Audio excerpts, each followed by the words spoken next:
Pemirsa, Anda masih bersama kami di Metro Siang. 4 Desember diperingati sebagai Hari Konservasi Satwa Liar Sedunia. Ya, momen ini menjadi saat yang tepat untuk meningkatkan kesadaran masyarakat akan pentingnya melestarikan dan melindungi kehidupan satwa liar. Seperti apa cara yang bisa dilakukan untuk melestarikan satwa liar?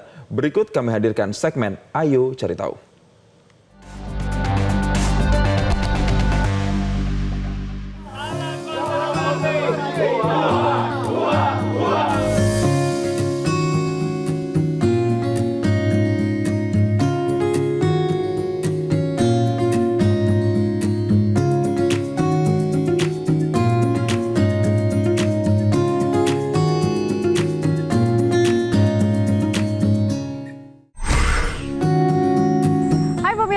Anda tahu tidak, ada suasana yang sehijau, senyaman, dan seasri ini di kota Jakarta. Nah, saya ada di Suaka Marga Satwa Muara Angke, dan pada tanggal 4 Desember 2024 kemarin ini memperingati sebagai Hari Konservasi Alam Liar Sedunia. Dan saya akan mengajak Anda untuk mencari tahu sebenarnya apa sih pentingnya konservasi dan seperti apa proses pelepas liaran hewan ke alam bebas. Nah, saya tidak sendiri, saya sudah bersama dengan Mas Didit. Halo Mas Didit, apa kabar? Baik. Mas Didit ini Kepala BKSDA Jakarta. Nah, kita ada di Suaka Marga Satwa di Muara Angke. Isinya apa saja, Mas? Ya, di sini memang pertama saya jelaskan sedikit terkait dengan sejarah. Dulu tahun 39 cagar alam, namanya cagar alam, ditetapkan oleh Gubernur Hindia Belanda. Jadi Gubernur Hindia Belanda menetapkan cagar alam Muara Angke dengan total sekitar 15,4 hektar. Di zaman pemerintah Indonesia pada tahun 95 ditetapkan sebagai cagar alam. Cagar alam oleh Menteri Kehutanan dengan luas tetap 25,2 hektar. Di tahun 98 kami karena ada penetapan alih fungsi karena Suaka Marga Satwa Cagar Alam Muara Angke ada masalah pencemaran. Nah, di cagar alam kan nggak boleh ada intervensi manusia.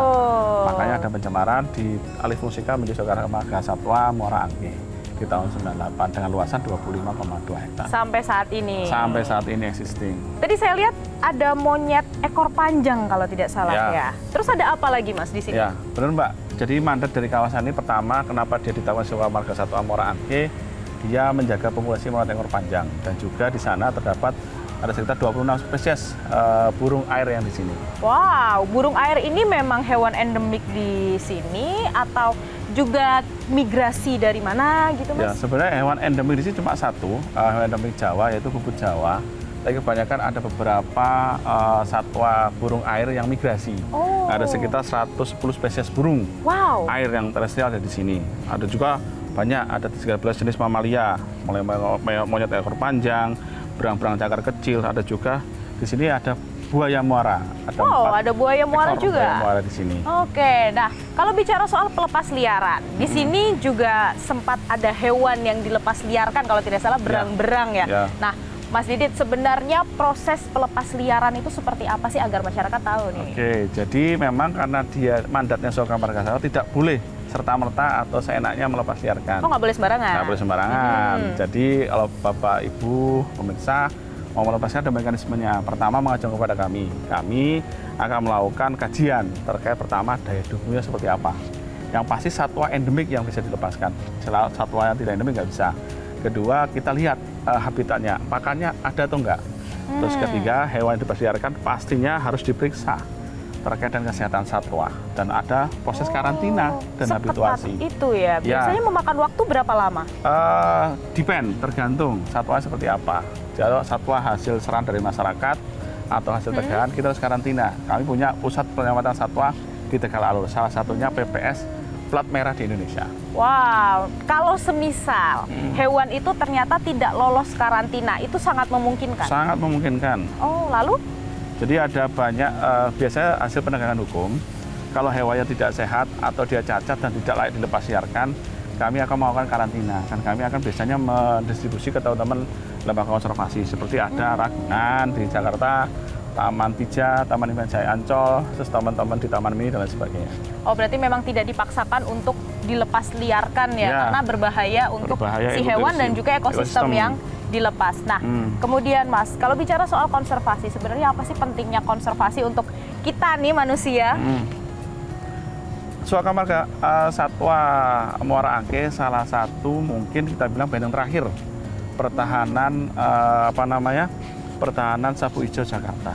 Dia menjadi peran penting terhadap satu abrasi Indonesia laut. Ini memang oase di peak. Ini kan kami dikelilingi oleh kawasan Pantai Indah Kapuk.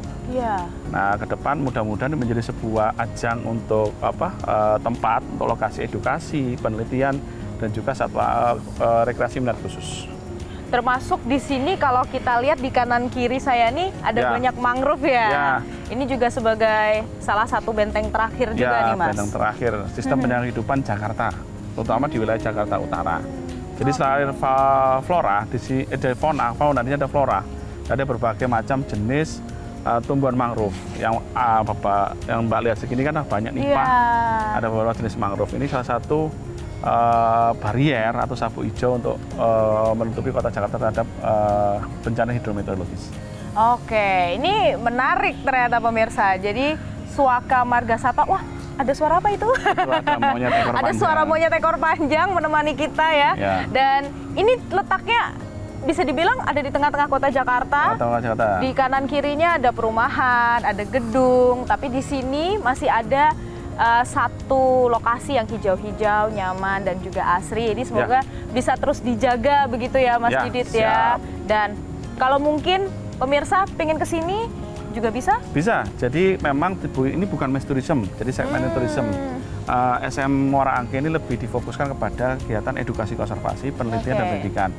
Kalau para wisatawan, tapi wisatawan khusus, dia biasanya melakukan pengamatan burung dan satwa lainnya. Oh, itu juga bisa di sini. Nanti akan didampingi dari BKSDA Jakarta ya. Nah, itu dari pemirsa. Jadi konservasi ini penting bagi kita manusia, menjadi benteng terakhir untuk melindungi flora fauna yang ada di sekitar kita. Bahkan di Jakarta yang mungkin padat dengan penduduk, gedung-gedung, kendaraan bermotor, masih ada lokasi seperti ini yang tentunya harus kita jaga bersama.